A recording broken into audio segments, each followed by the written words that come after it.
him on the grill. It's his birthday today. How young are you, baby? 52.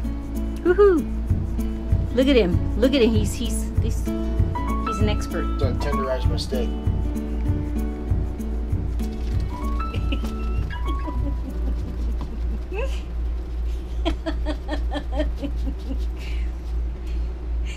He did a pretty good job.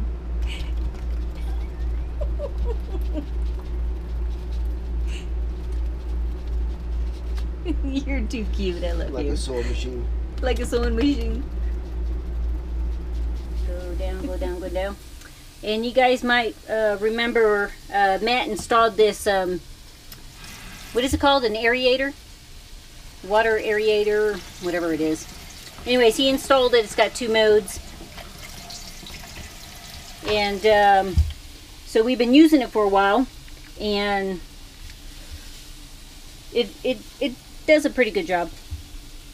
We still get a little water in the back and around the areas, but I think it's mainly because of the size of the sink. You're just used to a larger sink.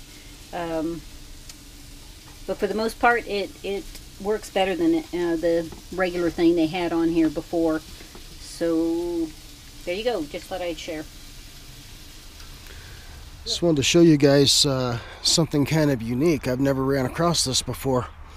When we checked in to this RV park, we told them we had 50 amp coach, and they sent us over here to this spot. I came out here to hook up my 50 amp cord, and all I had in this box was 2 30 amp plugs.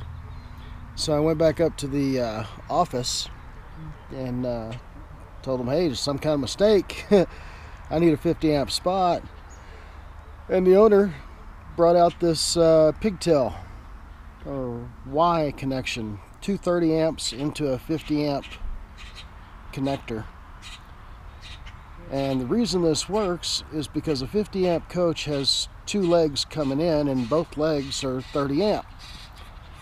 So this turns out to be the exact same thing in the end. So it's kind of unique. I've never seen it before. The owner of the RV park said he learned about this in the marine industry. Evidently, a lot of the marina hookups are only 30 amp like this, and sometimes they need 50 amp, and this is what they use. So I'd never seen it before. Just wanted to show it to you guys. Works just fine. Works just like a regular 50 amp hookup inside the coach. The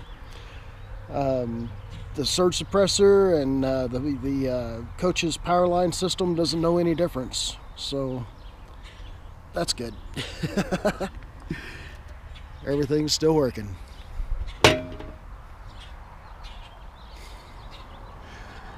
If you come here to the Pueblo, Colorado area, be aware that the wind blows here, and it blows pretty hard. It's been blowing pretty hard in the late afternoon for us. And a few things have happened because of that. Yesterday, or no, a couple days ago, I opened this door and the wind was blowing really hard, and it gusted, it jerked it out of my hand. I wasn't ready for it. And it broke the little shock absorber thing down here. Pulled the little ball right out of the plate. And you can see that I've done a JB Weld repair job on that. And put it all back together. And of course, it's never going to be as strong repaired as it was, before it broke. So I'll probably end up replacing that, and I'm also going to come up with some kind of idea as a last resort stop for this door should that ever happen again. There's got to be something, some kind of latch thing I can put out here when the door's open, go from the door to here or something like we had on the Sightseer. They held the Sightseer door in place, because all that is down there is one of those, heavy-duty shock absorber things, and boy, that wind just busted that sucker all to pieces. the door flew all the way back and hit the mirror. And I don't know if you can see it, but it scratched up the mirror pretty good. Luckily, you can see that scratch right there. Luckily, it didn't bust the mirror. This piece of the mirror popped out, and it, you know, just popped right back into its mount. I haven't tested the side view camera yet, but I'm assuming at this point that it's okay. It doesn't appear to have any damage on it, and it looks like the door hit it from here. There's scratches all the way, you know, from here, and there's scratches all the way up to here. So maybe I can come up with some kind of, I don't know, anybody know if there's like a rubbing compound or something to take scratches out of plastic like that? I don't know, maybe.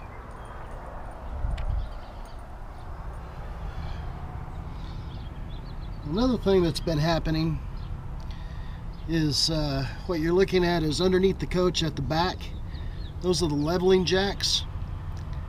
The one on the passenger side, the one closest to us, is buried in the ground a little bit, maybe by a couple inches. And if you can see the one on the other side, it's not buried at all. It's sitting right on top of the rocks. It's the same up in front, and what's happening there is the wind in the afternoon is just beating the passenger side of the RV, and I think it's, you know, pushing the RV, you know, wiggling the RV back and forth side to side, and it's causing this side to sink in a little bit. And we've had to start the engine and raise this side a couple of times since we've been here, because we're settling on these rocks. So I went to Lowe's yesterday, and I found a pressure treated 2x12, and it was 12 foot long, so I had it cut into 6 pieces. You know, they're 2 foot long each. In the rear, I'll double them up because you know, well, most of the weight, the engine and transmission and all that is in the rear of the coach, so it's heavier back there. So in the rear, I'll double these up underneath the jacks, and in the front, I'll have one of these, and I have some other boards that I can put on top of these if I need to for the front.